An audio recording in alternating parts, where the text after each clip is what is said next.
Жұмысымызды әрі қарай жалғастырамыз. Келесі біздің көріп жатқан машинамыз 213 кузовта Mercedes E300, объемы 2 турбо. Так, комплектациясы өте жақсы комплектацияда. Передний камерасы, парктронигі, баллондары R19, крыша, люк, боковой камера, повторитель поворотника, бесключевой доступ. Бұларда 4 есігінде де бар.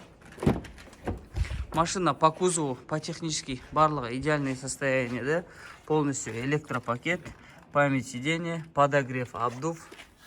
Бұл жерде пробегі 36 000 километр жүрген машина. Комплекте 2 кілт.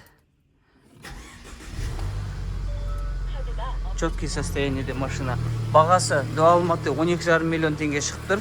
Без учета растаможки. Артқы подогрев.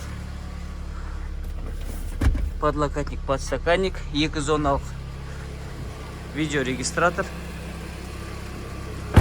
Без учета растаможки 12 миллион теңге шығып тұр. Егерде осындай көліктер қарастырып жүрген болсаңыздар, біздің компанияға сенім білдіріп, смело тапсырыс беріп, бір ай ішінде кепілді түрде Қазақстанға алдырсаңыздар болады.